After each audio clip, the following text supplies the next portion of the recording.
डेरेदारां च भी ना दो किस्मां होंदियां ने। एक ते बंदे नस्ली डेरेदार होंदे ने, उन्होंने पता होंदा पुराने कीकड़ सामने। वो जे उन्होंने को पुराना आवे ना, भावें दिहाड़ी उन्होंने को 50 बंदे आवन 100 आवन, उन्हें ये कदे नहीं पूछया। वो पुराने दी अपनी औकात तो वध के खातर मदारत करते ने। ते कई ना जेडे निरे वेले डेरेदार ने ना अजकल दे चौधरी 2002-4 वाले चौधरी 5 वाले, वो के काम करते ने? वो मेजबान को पे पुछते ने, अला चाह पीवो दे, कोई ठंडा मंगा लीए, कोई जूस मंगा लीए। भला मेजबान नूं ते जिड्डी त्रे लगी होवे उन्हें यही आखना होंदा है ना जी नहीं कोनी लोड़ जी रहन दियो, जी रहन दियो। लिहाजा उन्हां वेले डेरेदारां के मेरी ये दरखास्त है, ये काम होंदा है शौक ठरक दा।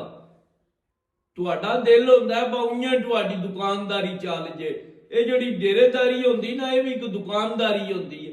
ये एडी सौखी नहीं होंदी चलानी जिड्डा तुहाडा दिल होंदा है ना बैठिया बैठिया इयां चल जे, या बंद कमरियां च रह के चल जे। ये डेरेदारियां जंदरे चाड़ के बूहे दे के बूहे अगे मुलाजम भाल के नहीं चलदियां हैं।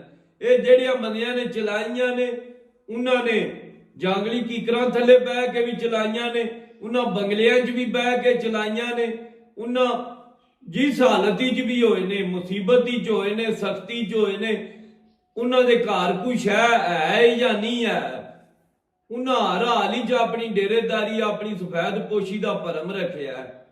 ते अल्लाह पाक भी उन्होंने साथ देंदा है, क्योंकि जिन्हें भी दुनिया के नां कढ़िया ना तवादिया विच ही कढ़िया। अल्लाह ताला ने इंसान की जेड़ा नां की पहचान है ना बना दी थी, वो तवादिया ते खिदमत ही बनाई है।